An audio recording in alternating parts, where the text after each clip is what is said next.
Waalaikumsalam warahmatullahi wabarakatuh. Warahmatullahi Alhamdulillah, wabarakatuh. ya, alhamdulillah hari ini di pagi yang cerah menuju siang kita berjumpa lagi ya di mata kuliah psikolog konseling. Dan walaupun teman kita lagi berduka, kita tetap aja kuliah seperti biasa. Yang ulangi lagi, yang mempunyai harta atau rezekinya lebih, mungkin bisa open donasi. Udah di-share-kan di grup siswa dan di grup Miftahul Sudur. Dan kita kembali ke matkul. Sekarang bagian kelompok E. Udah siap semuanya. Nah, untuk memulai mata kuliah hari ini, kita membaca salat Bani Hasyim 3 kali. Dipersilakan semuanya. Allahumma Allahumma sholli sholli ala ala nabiyil Nabi Hashimi Muhammadin Muhammadin wa wa alihi alihi wa sallim wasallim taslima. taslima. Allahumma sholli Allahumma ala ala nabiyil nabiyil Hashim Hashimi Muhammadin Muhammadin wa wa alihi wasallim sallim taslima. taslim. Allahumma sholli ala nabiyil hashimi Muhammadin wa ala alihi wasallim taslima. Allahumma sholli wa Allahumma sholli wa sallim wa sallim. barik alaihi. Iya. Eh, Mangga untuk berikutnya yaitu kelompok E, dipersilahkan untuk presentasi. Silakan. Oke, Assalamualaikum warahmatullahi wabarakatuh. Waalaikumsalam warahmatullahi wabarakatuh. Terima kasih kepada Ibu PJ atas waktunya. Saya perwakilan dari kelompok E. Hari ini akan mempresentasikan satu judul makalah yang berjudul Komunikasi dalam Konseling. Anggota kelompoknya yang pertama adalah Pak Ade Sohendar, yang kedua Pak Dadar Ramdan, yang ketiga Pak Eko Susanto, yang keempat Pak Juandi, yang kelima Pak Tardin, yang keenam Bu Wiwin, yang ketujuh Imas Maisaroh, yang kedelapan Pak Ahmad Subhan. Maaf sebentar ya.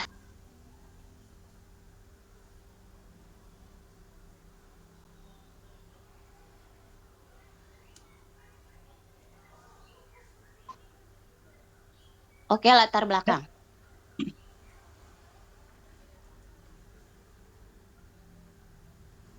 Komunikasi merupakan proses penyampaian pesan seseorang kepada orang lain dengan tujuan untuk mencapai kesamaan makna.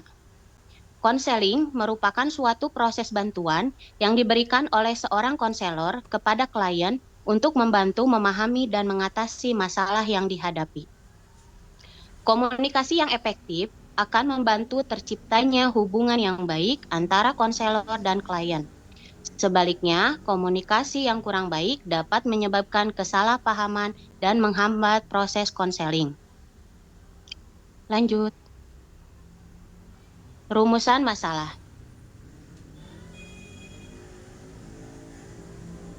Yang ke-1, apa yang dimaksud komunikasi dalam konseling? Yang kedua, apa tujuan komunikasi dalam konseling? Yang ketiga, apa unsur-unsur komunikasi dalam konseling? Dan yang keempat adalah bagaimana komunikasi yang efektif dalam konseling. Tujuan penulisan yang pertama menjelaskan komunikasi dalam konseling, yang kedua mengetahui tujuan komunikasi dalam konseling, yang ketiga menjelaskan unsur-unsur dalam komunikasi dalam konseling, yang keempat mengetahui teknik komunikasi yang efektif dalam konseling. Yang pertama, pengertian komunikasi. Komunikasi berasal dari kata Latin communicare, yang berarti menyampaikan atau berbagi. Komunikasi merupakan proses penyampaian pesan dari komunikator kepada komunikan melalui media tertentu untuk mencapai kesamaan makna. Menurut Onong Ujana Effendi, komunikasi adalah proses penyampaian pesan oleh seseorang kepada orang lain untuk memberitahu atau mengubah sikap, pendapat, atau perilaku. Sedangkan menurut Hofland, komunikasi adalah proses penyampaian stimulus untuk mempengaruhi perilaku orang lain. Pengertian konseling. Konseling merupakan proses pemberian bantuan yang dilakukan oleh seorang konselor kepada klien dengan tujuan membantu klien memahami masalah yang dihadapi serta solusi yang tepat. Menurut Carl Rogers, konseling adalah hubungan yang membantu seseorang untuk memahami dirinya sendiri serta memecahkan masalah yang dihadapinya melalui hubungan yang penuh empati, penerimaan, dan kejujuran. Tujuan komunikasi dalam konseling. Yang ke-1, membangun hubungan yang baik, rapport, antara konselor dan klien. Yang kedua, memahami permasalahan klien secara lebih mendalam. Yang ketiga, membantu klien mengungkapkan perasaan yang dialaminya. Unsur komunikasi dalam konseling. Yang ke-1, konselor atau komunikator ialah pihak yang memberikan bantuan kepada klien. Yang kedua, klien menerima bantuan untuk mengatasi masalahnya.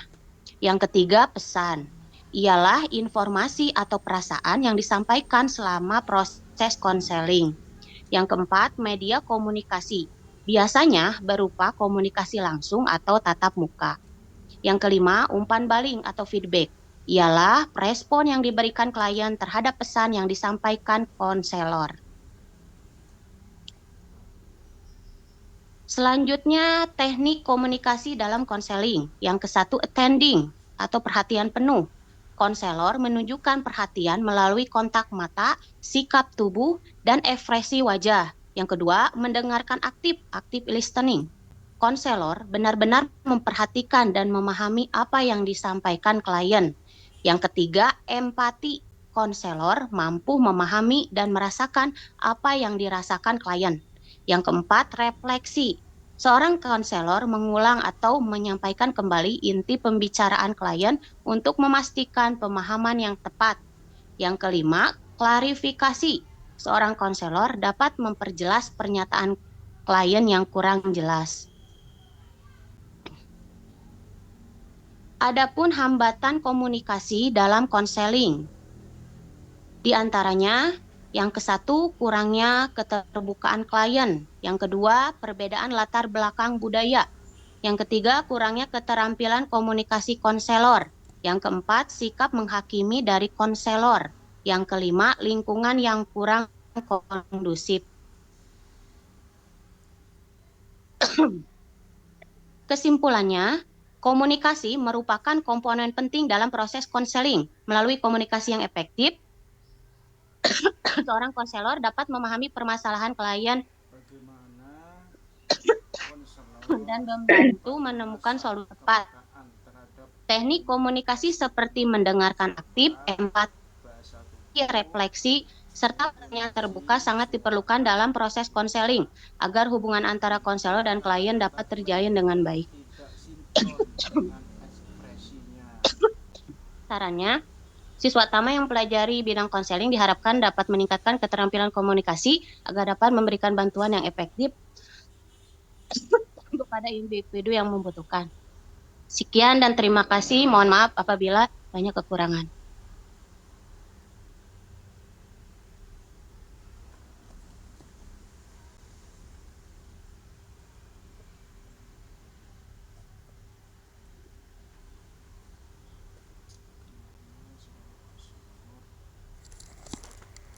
Halo, Iya, udah bentar. segitu? Udah. Oh, singkat. Terlalu singkat apa? Apa emang segitu? Udah, teh ngapain banyak-banyak. Oh, gitu. Oke, Apa teman-teman. sekalian sama Apa? Kenapa? sekalian sama judul yang kedua? Enggak. Iya, boleh. Ah, Itu iya disampaikan sama sekalian Bu aja. Wiwin. Oh, mangga sekalian aja biar itunya. Oh iya, sebentar. Saya cari dulu. Oke, mangga. Nah, gitu. Terlalu singkat itu. Tar dulu ya teh, kok intinya jadi begini. Ya. Meniresep kono panjang-panjang teh rinsunnya. Resep atau ngarah raweseun komena.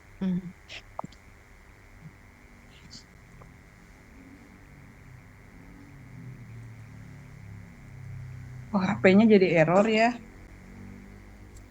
Sebentar, sebentar.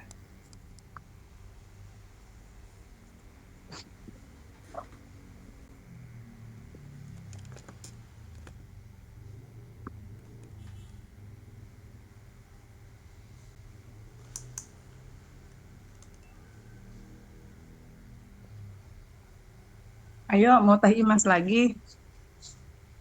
Lanjut Bu Haji. Aduh, batuk. Oh, batuk ya. Iya, lanjut aja Bu Haji. Dua makalah itu kelompok teh. Sebentar ya. Iya, Dua dua. judul. Oh iya, jadi hiji deh nu hiji mah atasnya. Bismillahirrahmanirrahim. Assalamualaikum warahmatullahi wabarakatuh.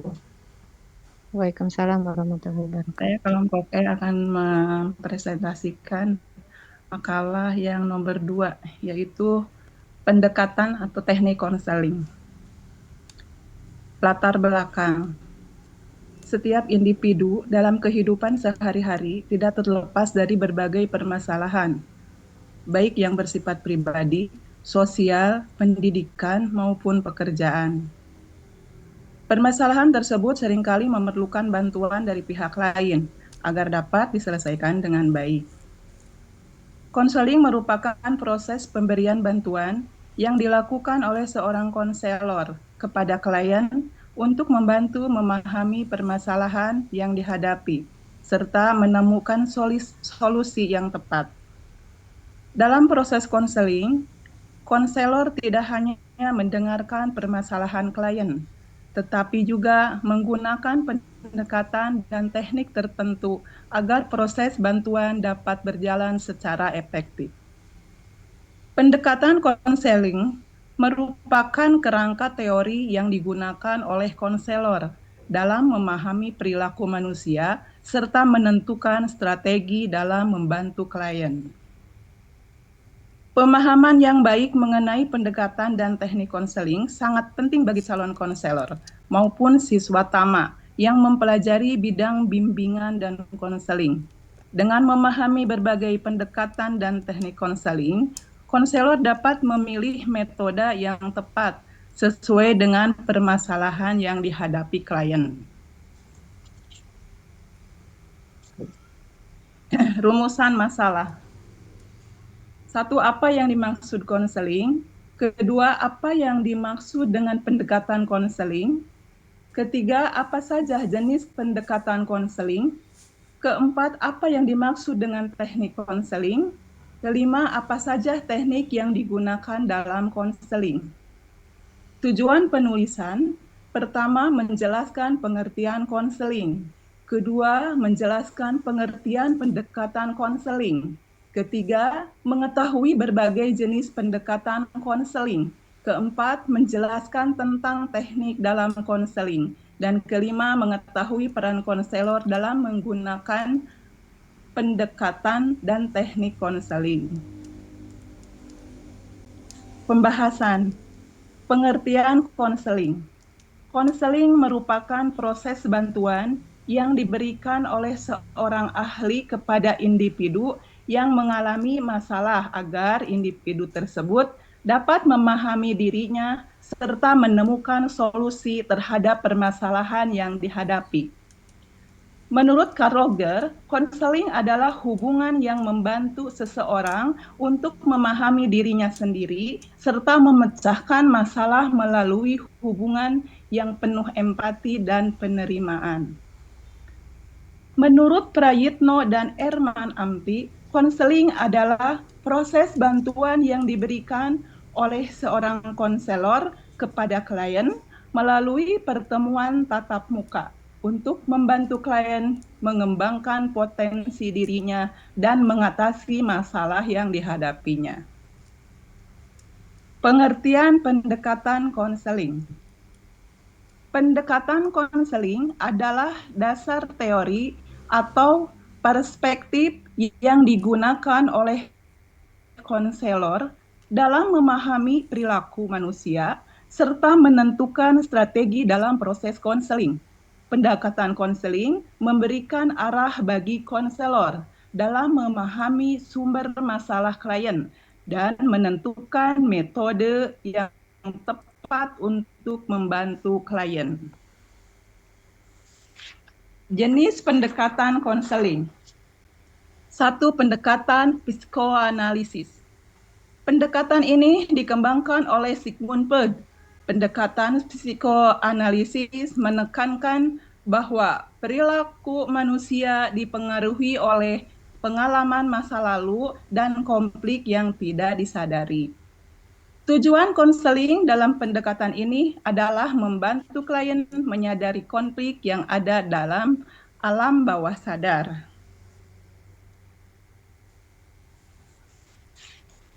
Pendekatan kognitif. Sebentar. Pendekatan behavioristik. Aduh, kecil banget. Pendekatan behavioristik berfokus pada perilaku yang dapat diamati. Pendekatan ini beranggapan bahwa perilaku manusia terbentuk melalui proses belajar. Teknik yang sering digunakan antara lain reinforcement atau penguatan, juga modeling, dan latihan perilaku.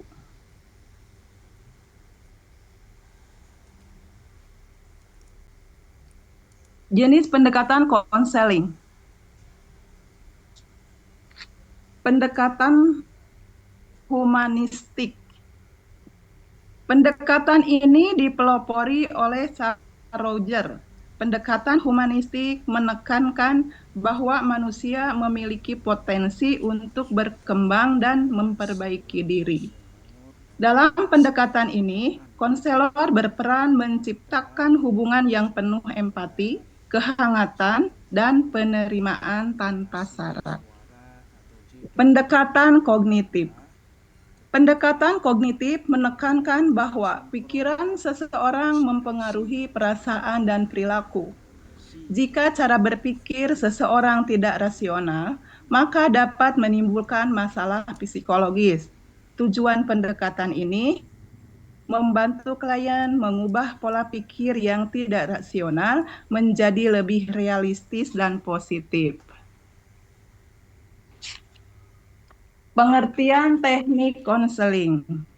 Teknik konseling adalah cara atau metode yang digunakan oleh konselor dalam proses konseling untuk membantu klien mengungkapkan masalah serta menemukan solusi yang tepat. Teknik konseling untuk mendukung pendekatan konseling agar proses konseling berjalan lebih efektif. Jenis-jenis teknik konseling. 1. Attending atau perhatian penuh. Konselor menunjukkan perhatian melalui kontak mata, ekspresi wajah, dan bahasa tubuh. Kedua, mendengarkan aktif, active listening. Konselor mendengarkan secara serius dan memahami apa disampaikan klien. Yang ketiga, empati. Konselor berusaha memahami perasaan klien dari sudut pandang klien. Yang keempat, refleksi. Konselor mengulang atau menyampaikan kembali inti pembicaraan klien. Yang kelima, klarifikasi. Konselor memperjelas pernyataan klien yang kurang jelas. Yang keenam, pertanyaan terbuka. Digunakan agar klien dapat menjelaskan masalahnya secara lebih luas. Peran konselor dalam menggunakan pendekatan dan teknik konseling. Dalam proses konseling, konselor memiliki peran penting dalam menentukan pendekatan dan teknik yang tepat. Konselor harus memahami kondisi klien, jenis permasalahan yang dihadapi, serta latar belakang klien. Dengan pemilihan pendekatan dan teknik yang tepat, proses konseling akan berjalan lebih efektif dan membantu klien dapat menemukan solusi terhadap masalah yang dihadapinya. Kesimpulannya, pendekatan dan teknik konseling merupakan bagian penting dalam proses konseling. Pendekatan konseling merupakan dasar teori yang digunakan oleh konselor dalam memahami perilaku manusia. Sedangkan teknik konseling merupakan yang digunakan dalam melaksanakan proses konseling. Beberapa pendekatan konseling yang sering digunakan antara lain pendekatan psikoanalisis, behavioristik, humanistik, dan kognitif. Selain itu, terdapat berbagai teknik konseling seperti attending, empati, refleksi, dan klarifikasi, dan pernyataan terbuka yang membantu konselor dalam menjalankan proses konseling secara efektif. Saran siswa tama yang mempelajari bidang bimbingan dan konseling diharapkan dapat memahami berbagai pendekatan dan teknik konseling sehingga mampu menerapkan secara tepat dan membantu individu yang mengalami permasalahan. Terima kasih. Wassalamualaikum warahmatullahi wabarakatuh. Untuk sesi tanya jawab, silahkan diserahkan waktu kepada Teh Rinsun sebagai Ibu PJ. Terima kasih. Oke, terima kasih kelompok E, Bu Imas sama Bu Wiwin. Sangat jelas sekali tadi ya pemaparannya. Nah, silakan teman-teman apabila ada yang kurang mengerti atau ada yang mau dikomentari, dipersilahkan kepada semuanya. Izin bertanya, Bu Rinsun. Mangga. Sama kelompok E, saya bertanya tentang komunikasinya ya. Bagaimana seorang konselor ya dapat mengasah kepekaan terhadap komunikasi nonverbal seperti bahasa tubuh, intonasi suara, jeda perkataan. Ketika kata-kata klien tidak sinkron dengan ekspresi wajahnya. Gampang kita klien itu menyampaikannya berbohong gitu, tapi dia mengatakannya lain. Nah, itu bagaimana kita bisa mengetahuinya atau bagaimana kita untuk mengasah kepekaan kita itu terhadap apa yang disampaikan klien, komunikasi nonverbal ya. Silahkan, mungkin itu yang dapat saya tanyakan, mudah-mudahan bisa dijelaskan. Assalamualaikum warahmatullahi wabarakatuh. Waalaikumsalam warahmatullahi wabarakatuh. Terima kasih Pak Restu. Ya, dipersilakan mangga kelompoknya. Siapa yang mau menjawab? Teteh boleh diulang itunya pertanyaannya. Oh siap, saya ulang lagi pertanyaannya. Ini Mbak, saya sambil ngabsen ini ya. Saya ulang lagi pertanyaannya. Bagaimana seorang konselor dapat mengasah kepekaan terhadap komunikasi nonverbal, yaitu melalui bahasa tubuh, intonasi suara, jeda perkataan. Ketika kata-kata klien tidak sinkron dengan ekspresi wajahnya. Sudah jelas? Tidak sinkron dengan wajahnya. Berarti curhatan dia beda dengan curhatan dengan mimik wajahnya, seperti itu kayak Pak Restu. Ya, betul Bu Rinsun. Yang disampaikan itu enggak sesuai gitu ya. Tapi seorang konselor harus bisa mengetahui dari komunikasi nonverbal, yaitu melalui bahasa tubuh, intonasi suara, dan jeda itu. Silahkan. Oke. Mungkin ini kelompoknya atau teman-teman yang lain bisa menjawab pertanyaannya. Jadi kata Pak Restu intinya gini, apabila ada konseli kita yang curhat, tapi dari mimik wajah dengan perkataannya beda gitu, apalagi dengan hatinya mungkin ya, siapa tahu beda. Nah gitu, kita cara mengatasinya seperti itu gimana pendekatannya.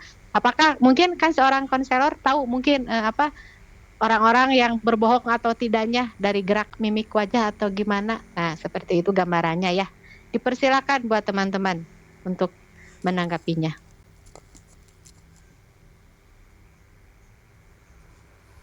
Mangga Pak Restu. Oh, ya, mangga. Ku abdi wae teh. Mohon mangga.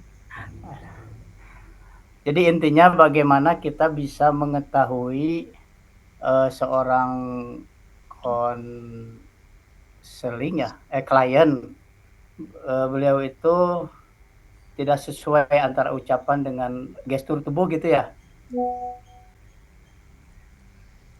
Jadi Iya, intinya Betul mimik Pak muka. Ustadz Juandi. Di bahasa kalau tubuh dengan yang disampaikannya itu berbeda. Jadi seorang konselor harus menguasai bahasa komunikasi nonverbal gampang kita ya, karena yang disampaikan itu berbeda. Maka yang perlu diperhatikan bahasa nonverbal atau komunikasi nonverbalnya gitu. Silahkan. kalau menurut pendapat saya pribadi ya, ini saya pribadi mungkin nanti secara akademiknya bisa disempurnakan oleh Bu Wiwin dan rekan-rekan. Di sini ada Adena dan siapalah. Nah, salah satu dalam komunikasi saja ya, dalam konseling itu akan berhasil apabila seorang klien itu terbuka gitu. Nah, kalau menurut saya pribadi, kalau memang dia tidak terbuka dengan permasalahannya seperti tadi, seperti katanya berbohong lah mungkin ya. Itu bagi saya pribadi, buat apa datang ke konseling gitu. Karena itu kan kita datang ke konselor itu kan ingin menyelesaikan masalah kita gitu. Sementara di situ kan teknik-tekniknya tadi sudah disampaikan dengan cara behavior, dengan cara humanistik, psikoanalisis dan apalagi tadi ya. Nah, itu bagaimana kita bisa bisa mengetahui permasalahan-permasalahan yang tadi sementara si kliennya sendiri tidak terbuka gitu.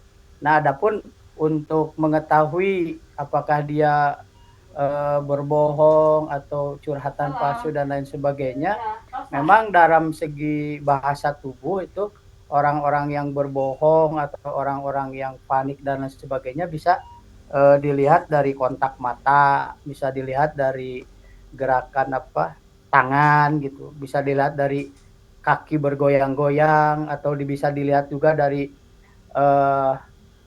kembang kempisnya hidung gitu, itu sebetulnya bisa diketahui. Cuman itu ada pembahasan khusus gitu ya, teknik-teknik khusus bagaimana kita cara mempelajari teknik itu gitu. Jadi intinya kalau kita betul-betul ingin mengetahui seperti itu, ada bukunya di sini saya lupa ya naruhnya di mana.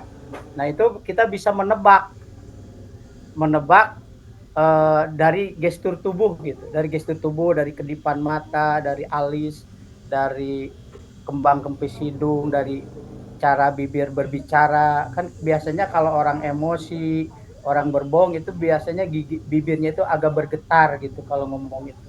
Dari tangan pun dia permainan tangan, jari jemari dan kaki dan lain sebagainya. Memang itu kalau kita ingin mengetahui ya kita harus belajar teknik-teknik itulah.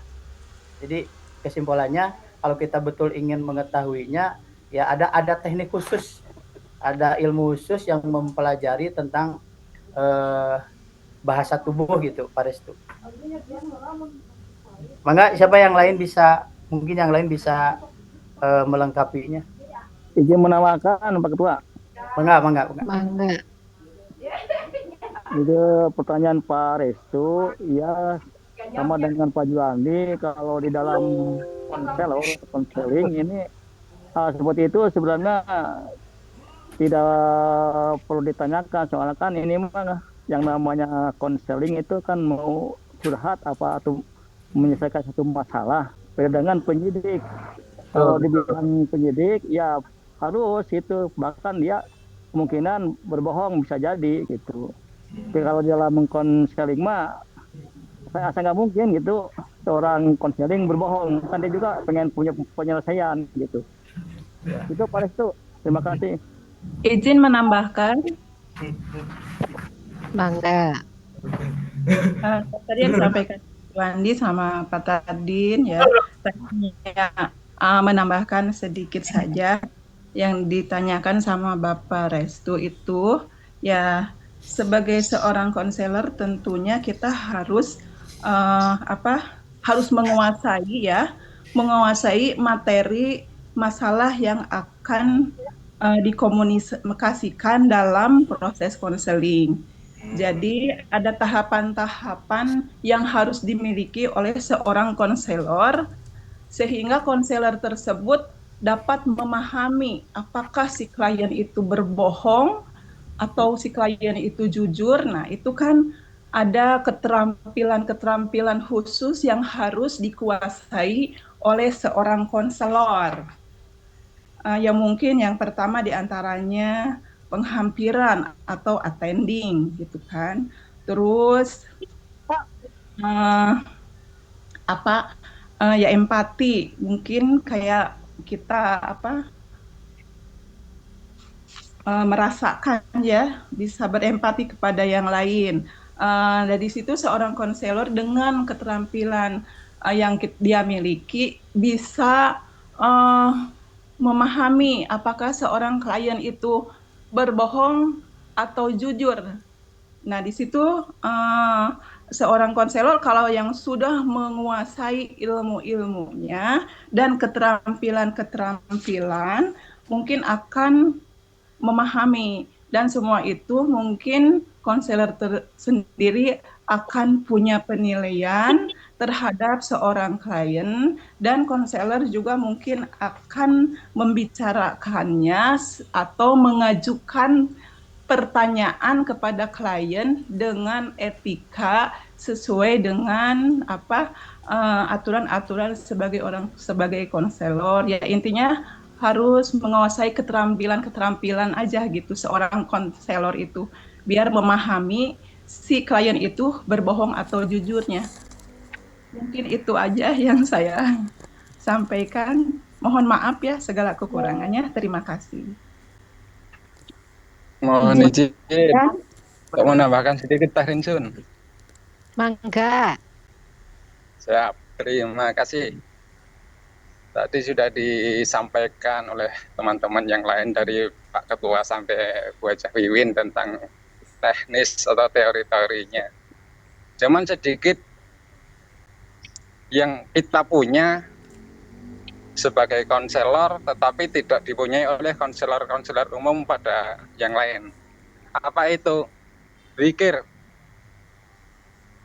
Selama ini kita sebagai, mudah-mudahan diaku sebagai murid oleh Sang Mursyid, dengan zikir itulah kita akan bisa tahu apakah seseorang atau klien itu bisa dia berbohong atau dia menyampaikan sesuatu dengan apa adanya.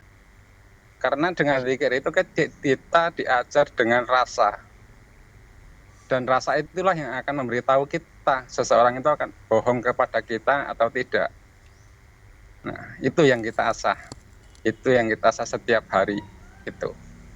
Nah, kalau untuk teknis tadi Bu Hajah Wiwin sudah menyampaikan, Pak Ketua sudah menyampaikan, itu saja. Itu aja yang ditambahkan. Teh Rinsun, terima kasih. Wassalamualaikum warahmatullahi wabarakatuh. Waalaikumsalam. Oke, terima kasih kepada semuanya. Mungkin Pak Restu udah. Oh, boleh, mangga Bu Desi. Ya, maaf jadi memotong pembicaraan Teh Rinsun. Nggak apa-apa, mangga. Ya, izin menambahkan begini mungkin ya, bisa seorang konselor itu pada awalnya tuh tentu mempercayai semua curhatan dari klien, karena klien tentu ingin dipercaya cerita curhatannya. Nah, tetapi untuk mengetahui apakah dia berbohong atau jujurnya itu, mungkin kita boleh menggiring kepada pertanyaan berulang yang tidak sama persis, tetapi sebetulnya pertanyaannya itu lagi gitu. Jadi setelah terjadi obrolan itu, tanyakan lagi yang di awal, apakah misalkan yakin permasalahannya hanya itu gitu. Terus awalnya dipicu oleh apa misalkan. Jadi sejak kapan atau latar belakang dia melihat permasalahannya adalah itu karena latar belakang apa gitu, sehingga menyimpulkan bahwa permasalahannya dia itu seperti itu adanya gitu. Apakah tidak ada dari apa ya terbawa tapi tidak bisa dibilang menghakimi bahwa dia seuzon gitu ya atas apa yang dia rasakan, ungkapkan gitu ya atas permasalahannya dia, meyakinkan klien mengenai permasalahannya sendiri gitu, dan diberi pengertian bahwa kejelasan suatu permasalahan, jadi bukan kejujuran ya. Kalau dikatakan kejujuran, mungkin dia merasa, oh saya dianggap tidak jujur gitu. Bahwa kejelasan permasalahan itu akan membuat seorang konselor itu, tempat curhatnya itu bisa memberikan bantuan solusi yang lebih tepat gitu. Jadi memang seperti detektif mungkin ya, harus ada pertanyaan jebakan gitu ya, yang akhirnya kita bisa menyimpulkan bahwa sebetulnya mungkin saja dia tidak berniat berbohong atau mungkin saja berbohong, tetapi cara dia menyampaikannya belum sepenuhnya, mungkin kita menganggap itu tidak jujur bisa jadi, atau mungkin dari dia sendiri tidak jujur bisa jadi, tapi ada pertanyaan yang berulang yang sebetulnya benarkah permasalahannya tuh itu gitu, ataukah ada permasalahan ikutan yang lainnya gitu. Memang perlu meyakinkan diri, ini hanya untuk menambahkan saja, meyakinkan diri si klien itu dan meyakinkan diri kita juga untuk memberikan solusi, untuk menggiring dia mendapatkan jawabannya sendiri. Itu dia harus yakin permasalahannya apakah hanya itu atau ada masalah ikutan lainnya. Mungkin itu tambahan dari saya. Terima kasih. Ya, terima kasih Bu Desi. Nah, izin saya juga menambahkan Terinsun yang tadi saya sampaikan. Ya, terima kasih kepada Pak Tardin, Pak Eko, Bu Wiwin dan Bu Desi yang telah memberikan jawaban-jawaban yang semuanya itu memang itulah caranya. Cuman saya ingin menambahkannya itu tadi setelah apa yang disampaikan oleh rekan-rekan kita, itu caranya seperti itu. Yang saya ingin tambahkan di sini tadi saya menyampaikan memang ada ilmu-ilmu khusus ya kalau untuk kita mengetahui orang itu berkata jujur atau ada yang disembunyikan melalui gestur tubuh. Nah, untuk mengetahuinya itu agar dia terbongkar, agar dia jujur, ini pengalaman saya. Nah, saya selalu menceritakan tentang kisah-kisah. Gitu.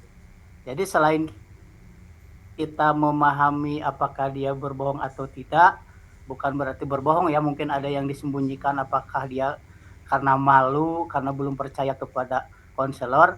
Nah, kita bisa memancingnya dengan cerita, dengan kisah-kisah.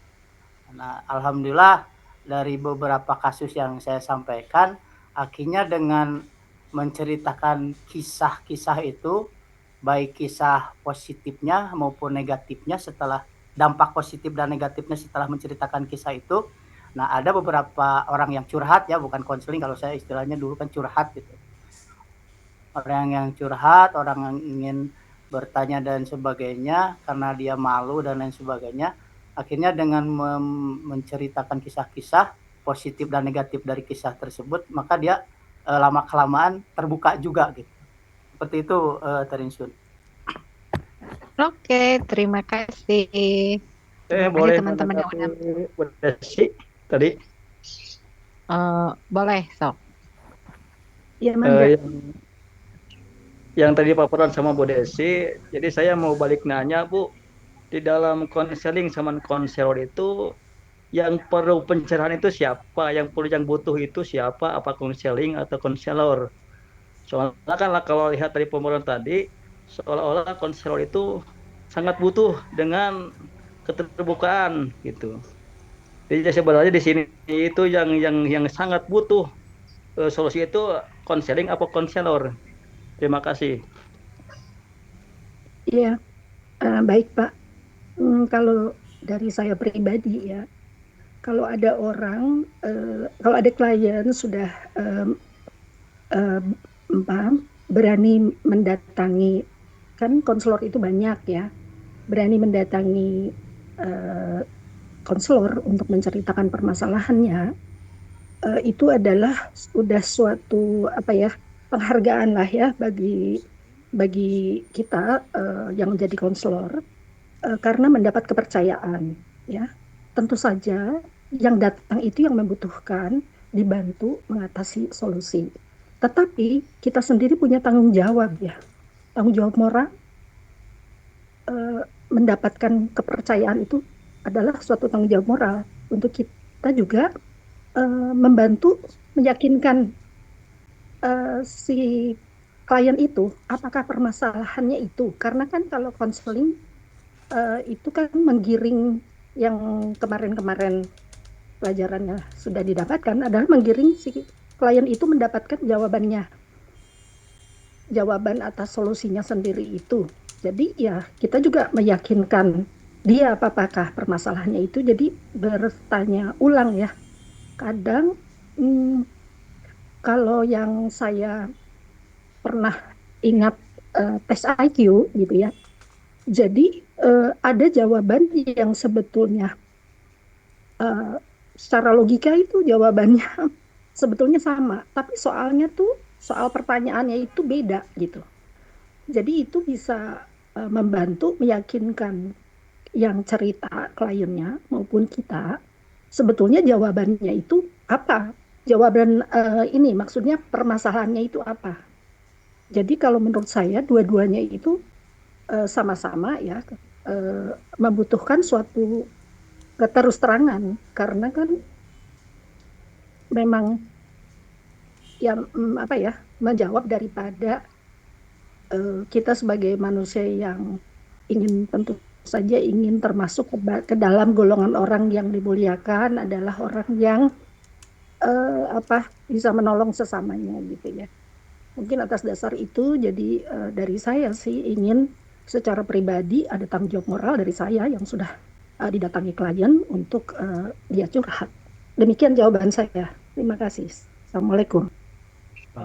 Tapi apa mungkin orang konseling berbohong itu? Boleh. Bagaimana Pak? Apa mungkin seorang konseling yang mau cari solusi berbohong gitu Bu dengan masalahnya gitu? Kan dia pengen cari solusi gitu. Iya. Oh ini Pak Tadin, saya lanjuti. Karena dia berbohong, dia datang ke konseling itu bukan atas kemauan sendiri. Misalnya dipaksa orang tua, coba kamu konseling sono, kamu suruh berhenti merokok lama amat nggak bisa-bisa. Nah, dia pasti karena tidak keinginan sendiri, dia alasan-alasannya itu pasti dibuat-buat. Maka seorang konseling beda masalah tuh Pak, beda masalah lagi kalau gitu mah tuh. Nah, beda ranah kalau gitu. Nah, ini artinya dia itu datangnya bukan atas kemauan sendiri misalnya macam gitu, makanya kalau dia gitu mah ya kalau gitu bisa jadi bisa kalau begitu jadi konteksnya macam itu gitu ya. Silahkan biar hidup gitu ya. Ada siap ya, silakan dilanjut lagi. Jadi konteksnya karena dia tidak menyampaikan apa adanya, karena dia bukan atas kemauan sendiri, maka seorang konselor harus menguasai bahasa tubuh yang dia tampilkan di depannya itu gitu. Maksudnya macam itu. Silakan lanjut. Ya maaf teman-teman ya, biar nggak terlalu keruh dan ini waktunya seperapat lagi kan sampai jam 10 gitu ya. Jadi terima kasih Pak Ustadz Restu. Ini kan tadi soalnya belum selesai, mungkin dia arahnya kemana. Tapi hebat, keren teman-teman semuanya udah bisa berpendapat. Nah oke, untuk pertanyaan di pertanyaan ke-1 dijawabkan sekian. Untuk pertanyaan kedua yaitu ada teks, biar kita ganti pembicaraan ya, biar menambah ilmunya. Ini ada chat dari Bu Eli Awalia. Pertanyaannya seperti ini. Assalamualaikum, izin bertanya, langkah yang diperlukan dalam komunikasi konseling yang baik apabila klien kita beda adat dan budayanya gimana itu tuh? Coba kelompok saya ulangi.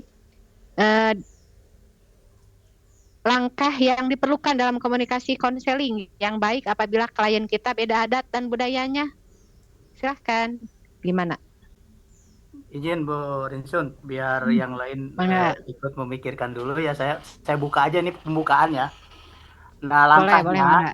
kalau saya pribadi dan menyambung dengan tadi apa yang ditanyakan Pak Restu, kalau saya pribadi tetap berpegang kepada kisah. Nah, dari kisah-kisah itu kita bisa menggali adat, budaya, tradisi setiap daerah. Nah, kan ada seperti ada di Jawa Barat ada kisah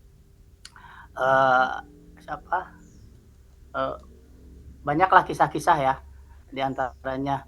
Nah, kita berbicara tentang kisah-kisah. Nah, biasanya nanti setelah kita menceritakan kisah, biasanya kalau saya itu selalu mengambil pelajaran dari kisah itu, baik yang negatif maupun yang positifnya. Nanti setelah si konselinya itu memahami kisah tersebut, maka dia akan dengan sendiri dia akan bertanya terus. Nah, dari pertanyaan dia itu nanti kita bisa balik bertanya lagi, sehingga saling bertanya yang ujung-ujungnya dia bisa jujur, bisa terbuka dan lain sebagainya. Ini salah satu contoh, boleh nggak? Boleh Mangga. Nah, salah satu contoh gini, ini menyambung dengan apa yang dikatakan, apa yang dipertanyakan tadi oleh Pak Restu ya. Jadi kenapa saya selalu bercerita tentang kisah? Nah, karena banyak orang yang curhat itu yang tadi sebetulnya mereka itu nggak niat berdusta gitu. Tapi awalnya dia ingin curhat, awalnya dia menceritakan dengan pembukaan tentang dirinya, permasalahan dirinya, dan bahkan menjual nama orang lain gitu. Nah, dengan bercerita, saya cerita A, B, C, dan D gitu. Nah, ini ada kasus tentang, mohon maaf ya, tentang judi online gitu. Bukan judi online, pinjaman online. Dia itu sampai mau bunuh diri gitu karena pinjaman online. Dia mau cerita, malu. Cerita ke orang tua, malu, ke siapapun malu gitu. Sementara dia sendiri dikejar-kejar oleh yang nagih itu banker atau apa ya, dikejar-kejar gitu, diancam terus. Akhirnya saya tanya masalahnya apa, dia masih tertutup juga tuh, nggak mau bercerita, pokoknya inginnya dia minta tolong. Akhirnya saya mulai cerita. Di situ saya mulai memahami, oh ini dari pembicaraannya, dari gestur tubuhnya, dari saya coba memahami, melihat dari hidungnya itu kembang kempis dan lain sebagainya, ini kayaknya bohong, tapi dia ingin mendapatkan jawaban gitu. Akhirnya saya tanya dan saya gunakan cerita itu. Nah, cerita itu tentang bahwa ada nih di tempat sana orangnya begini-begini, dia itu kena kasus ini gitu. Nah, karena dia tidak mau bercerita, akhirnya lama-lama ketahuan juga. Akhirnya panjang lebar lah ceritanya. Akhirnya dia terbuka sendiri. Akhirnya dia minta maaf, kemudian dia minta tolong bagaimana caranya, solusi. Nah, setelah dia terbuka, baru kita komunikasi konseling kita jalan gitu. Dengan tadi tanya jawab seperti itu. Jadi intinya dengan cara bercerita gitu. Diajak bercerita dari Sun. Ya, jadi dijebak gitunya supaya dia jujur. Orang lain gitu. Jadi dengan carana supaya ngolo gimana kita harus pinter-pinter, harus cermat juga sebagai konselor seperti itu. Teh Rinsun izin menambahkan. Mangga Bu Imas. Kalau dari saya sih untuk menghadapi klien yang beda adat, budaya atau bahasa, itu di pertemuan pertama itu kan yang paling krusial ya, jadi menentukan untuk pertemuan kedua dan ketiga. Itu kalau kita sebagai konselor itu jangan sampai salah gerak gitu. Nggak salah gerak sedikit mungkin klien akan menutup diri dan tidak akan datang kedua atau ketiga pertemuannya. Yang pertama itu mulai dari sapaannya. Jadi kita juga jangan pura-pura buta budaya ya, justru harus diomongin kepada kliennya dia apa namanya, dari mana, dari ininya. Jadi kita bisa menyapanya sesuai budaya dia. Jadi bisa Kak, Mas, Abang gitu dengan sopan ya. Kemudian jarak kontak dan mata kita juga itu mempengaruhi. Biasanya nggak semua budaya itu nyaman ditatap langsung. Wis. Jadi ada beberapa suku budaya yang biasanya nunduk gitu kan. Jadi kita Ya. sebagai konselor juga harus memperhatikan gitu kan. Terus juga tidak semua budaya senang dengan basa-basi, kita juga harus memperhatikan itu. Kemudian konselor bisa ibaratnya bisa memulai dengan memperkenalkan diri. Saya misalkan lahir di Jawa Barat misalkan ya. Misalkan kakak lahirnya di mana, misalkan beliau di Papua misalkan, jelas pasti beda ya. Oh iya, terus kita minta tolong bisa kepada klien kita juga apabila saya melakukan atau yang saya omongkan itu tidak puas di budayamu, misalkan ya di budaya si klien itu, tolong kasih tahu saya juga mau belajar. Jadi kita sebagai konselor juga tidak harus jadi merendah diri gitu kepada klien yang beda budaya itu, agar misalkan dia bisa menerima kita dan nyambung dengan kita gitu. Terus kemudian langkah selanjutnya itu ketika dia sudah mengobrolkan, kita jangan dulu memberikan teknik CBT atau solusi. Tanya dulu biasanya komunitasnya, rasa cemasnya gitu. Apa yang membuat dia datang ke sini, apa yang membuat dia tidak percaya diri kalau dia tidak percaya diri. Jadi lebih mendekatkan dulu. Kemudian ya yang tadi juga ada yang bahasa verbal dan nonverbal itu, saya mengaitkan bahwa konselor itu bisa melihat kadang budaya-budaya tertentu ada yang nadanya marah, ada yang nadanya rendah, ternyata dia memang sedih, Batak ya. tapi jadi lebih ke sana sih. Jadi kita mengetahui budaya si klien juga belajar. Terima kasih. Oke, terima kasih Bu Imas. Jangan salah paham, orang Batak bukan marah-marah, emang seperti itu dia kalau ngomong gitu ya. Mau Gitu. nambahin Ya boleh orang nggak? Sunda marah-marah. Mau nambahin Ibu? Boleh, sok. Silakan Bu Mangga Susi. Teh Haji. Ya. Kan yang tadi itu apa secara prakteknya, ini secara teorinya ya beda. Kalau klien itu beda adat dan budaya, tugas utama konselor itu bukannya mengubah klien, tapi memahami dunia klien itu dulu. Langkahnya, satu, sadari dulu, dicek dulu adat budayanya, ditanya kayak yang tadi itu standar normal lah. Yang menurut misalnya Sunda yang ngomongnya lada lemas, kalau orang Batak kan nggak bisa deh kata dia. Hindari stereotip. Contohnya kalau orang Muslim dan kliennya Hindu Bali, jangan otomatis mikir, dia itu kan orang Bali menyembah berhala, kita langsung ngejat gitu ya. Nggak boleh, kalau seorang klien itu kita harus tetap aja sama. Kumpulin info budaya klien, tapi jangan kayak detektif, tanya langsung, harus dengan hormat. Pahami 4 hal: konsep keluarga, keputusan individu, ekspresi emosi, dan budaya. Pantang topik yang sensitif, kontak mata, jabat tangan, menyebut nama orang tua gitu kan. Makna masalahnya apa, depresi atau bukan gitu kan. Jangan sok tahu, kita harus mendengarkan dulu sampai habis. Adaptasi cara konseling yaitu bahasa dan komunikasi, hindari idiom lokal. Kamu kayak ngomong nggak sopan itu nggak boleh ya. Setting sesi kliennya dari budaya kolektif, harus lebih hati-hati. Dan sekian, terima kasih. Oke, terima kasih. Nih ada juga masukan dari chat dari Mas Eko. Konselor harus bersikap fleksibel, empatik, dan sensitif terhadap budaya agar proses konseling berjalan efektif. Oke teman-teman, hari ini dicukupkan sekian mungkin ya untuk kelompok E, karena ini waktu juga yang memisahkan kita, ada kurang lebih 5 menitan lagi. Kita kan sampai jam 10 ya? Ya Teh. Ya, jadi mungkin ya dicukupkan dari kelompok E sekian ya. Terima kasih untuk kelompok E, udah presentasi tadi, tanya jawabnya, alhamdulillah pada keren-keren semua. Dan untuk next kelompok yang minggu depan mungkin dipersiapkan lagi kelompok berikutnya. Oke. Kita akhiri aja pertemuan kita kali ini dengan membaca basmalah. Salat Yasin satu kali aja. Iya. Iya. Ya, mangga dipersilahkan semuanya. Alhamdulillahirabbil alamin.